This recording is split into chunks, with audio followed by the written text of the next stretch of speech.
এই 12ই ফেব্রুয়ারির নির্বাচন যেন কোনোভাবে 2008-এর মতো লুটপাট হয়ে আমাদের হাত থেকে ছিনতাই হয়ে না যায়, সেই ব্যবস্থা করা। আপনারা এক একজন প্রহরীর মতো, পাহারাদারের মতো, অতন্ত্র প্রহরীর মতো আপনারা দায়িত্ব পালন করবেন 12ই ফেব্রুয়ারি পর্যন্ত। আমাদের আদর্শ হলো জনগণকে সেবা দেওয়া, জনগণের সেবা করা। আমাদের নেতা সাহেব আহ্বান সেই কাজটি করবেন।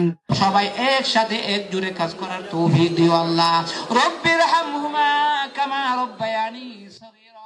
চট্টগ্রাম 10 আসনে ধানের শীষের প্রার্থী জনাব সাইদ আল নোমানের পক্ষে এবং দেশনেত্রী বেগম খালেদা জিয়ার মাগফিরাত কামনায় দোয়া মাহফিল ও আলোচনা সভা অনুষ্ঠিত হয়েছে। 26 নং ওয়ার্ড শ্রমিক দলের সাবেক সাংগঠনিক সম্পাদক সাদেক মিয়ার উদ্যোগে গত 16 জানুয়ারি চট্টগ্রাম নগরে হালিশহর বি ব্লকে এই কর্মসূচির আয়োজন করা হয়।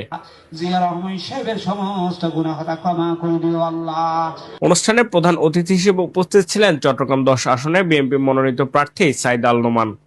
একতাবদ্ধ হয়ে, আমাদের আদর্শিক চিন্তায় ঐক্যবদ্ধ হয়ে, আমাদের এলাকার মানুষের পাশে দাঁড়িয়ে নেতৃবৃন্দরা একে অপরকে সাহায্য সহযোগিতা করে এই 12ই ফেব্রুয়ারির নির্বাচন যেন কোনোভাবে 2008-এর মতো লুটপাট হয়ে আমাদের হাত থেকে ছিনতাই হয়ে না যায়, সেই ব্যবস্থা করা। আপনারা এক একজন প্রহরীর মতো, পাহারাদারের মতো, অতন্ত্র প্রহরীর মতো আপনারা দায়িত্ব পালন করবেন 12ই ফেব্রুয়ারি পর্যন্ত।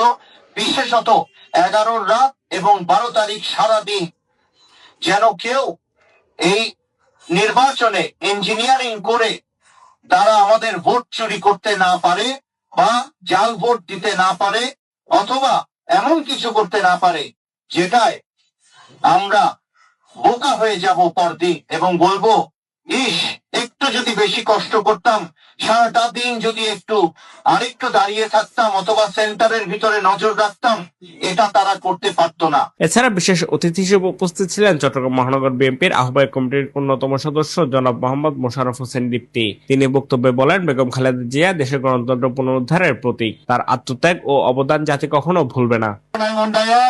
সেখানে থাকবে না কোনো দুর্নীতি, সেখানে থাকবে না কোনো স্বজন পেতে। সরকারি বরাদ্দের সম্পূর্ণটুকু উন্নয়নের কাজে ব্যবহৃত হবে ইনশাল্লাহ। এইটা সাইদ আল নোমানের বক্তব্য। বন্ধুগণ, আপনাদের কাছে শেষ আমার বক্তব্য সেটি হলো, আমরা সকলে তো ভোট কেন্দ্রে যাব, তাই না? আমাদের মা বোনদের যত সঙ্গে নিয়ে যাবো, তাই না? আমার অনুরোধ, 7টার আগে আমাদের লোকগুলো যাতে লাইনে দাঁড়িয়ে যায়। কষ্ট করতে হবে, ঘুমিয়ে থাকবো, দুপুর বেলা যাই ভোট দেব, সুযোগ হয়তো পাবেন না। কারণ অন্যরা, আমাদের যারা প্রতিপক্ষ, তারা অত্যন্ত কৌশলী। ভোট আপনারটা দিয়ে দিল, করবেন কি? ঝগড়া করবেন? ঝগড়ার দরকার কেন ভাই? আমরা বিগত 17 বছর আন্দোলন করেছি, ঘরে ঘুমাইতে পারি নাই। আপনাদের মধ্যে অনেকে আছেন, তো সে একটি রাত আমরা ঘুমাইলাম না। সকাল সকাল গিয়ে আমরা ভোটটা দিব, তারপরে গিয়ে অন্য ভোটারদেরকে উৎসাহিত করে নিয়ে যাব। এটি আমার আপনাদের কাছে অনুরোধ রেখে এ সময় উক্ত অনুষ্ঠানে আরো উপস্থিত ছিলেন আবুল কালাম আজাদ সেলিম, মোহাম্মদ মঞ্জুরুল কাদের শ্যামল, হালিশহর থানা শ্রমিক দলের সভাপতি মোহাম্মদ দেলার হোসেন, সাধারণ সম্পাদক রাফি উদ্দিন জসিম, সেলিম, নাসির, ছাত্রদল নেতা নাজমুল হোসেন, মোহাম্মদ শিপন, মোহাম্মদ জামান, ইয়াসির আরাফাত, স্বেচ্ছাসেবক দলের নেতা আমির, হাসান, হেলাল ও থানা জাসাসের সাধারণ সম্পাদক মোহাম্মদ অলি সহ বিএনপি ও এর অঙ্গ সংগঠনের অন্যান্য নেতৃবৃন্দরা। 12 তারিখ নির্বাচনে ধানের শীষের পক্ষে কাজ করার জন্য আহ্বান জানাচ্ছি।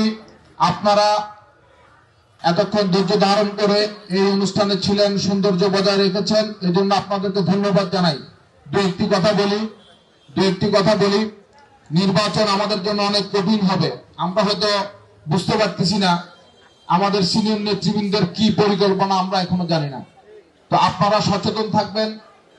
কৃষক, শ্রমিক, জনতার দল হলো বাংলাদেশ জাতীয়তাবাদী দল। বাংলাদেশ জাতীয়তাবাদী দল রাষ্ট্রীয় ক্ষমতায় আসলে আপনাদের জন্য বিভিন্ন ধরনের এজেন্ডা হাতে নেওয়া হয়েছে। আপনারা যারা এখানে উপস্থিত আছেন, সবাই যদি মন থেকে দোয়া করেন, আমাদের গণতন্ত্রের মা, সাবেক 3 বারের প্রধানমন্ত্রী দেশনেত্রী বেগম খালেদা জিয়ার জন্য যদি দোয়া করেন, আমি আশা করছি মহান আল্লাহ তাআলা তাকে জান্নাতের সর্বোচ্চ মাকাম দান করবেন। সবাই বলি আমিন। এটা কোনো ব্যক্তির নির্বাচন নয়, এটা কোনো দলীয় নির্বাচন, এটা কোনো গোষ্ঠীর নির্বাচন নয়, এটা এই দেশের স্বাধীনতা সার্বভৌমত্ব রক্ষার নির্বাচন। জিয়ার আত্মার মাগফিরাত কামনায় দোয়া করব, এটি আসলে আমাদের এখানে আসলে চাওয়া। আর যেহেতু সামনে আমাদের ত্রয়োদশ নির্বাচন, নির্বাচনে আমাদের যেহেতু আমরা একটা দল করি, বিএনপির প্রার্থী সাইদ আল নোমান ওনার এখানে মনোনীত প্রার্থী, সুতরাং আমরা চেষ্টা করব ওনাকে এই আসন থেকে সর্বোচ্চ সাপোর্ট দিয়ে এখানে জয়যুক্ত করার। কামনার জন্য আমরা এখানে দোয়া মাহফিলের আয়োজন করেছি। আজকে সকলে মন খুলে আজকে সবাই মায়ের রাত্রে ওনার জন্য দোয়া করবেন, আল্লাহ জানি ওনাকে ব্যবস্থা নসিব করুক। অনুষ্ঠানের শেষ পর্বে দেশনেত্রী বেগম খালেদা জিয়ার আত্মার মাগফিরাত কামনা, দেশ ও জাতির কল্যাণ এবং গণতন্ত্র পুনরুদ্ধারের জন্য বিশেষ দোয়া ও মোনাজাত পরিচালনা করা হয়। আলহামদুলিল্লাহি রাব্বিল আলামিন বিহাক্কি লা ইলাহা ইল্লাল্লাহু মুহাম্মাদুর রাসূলুল্লাহ। আসসালামু আলাইকুম। Shafayet Morshed, news day 24।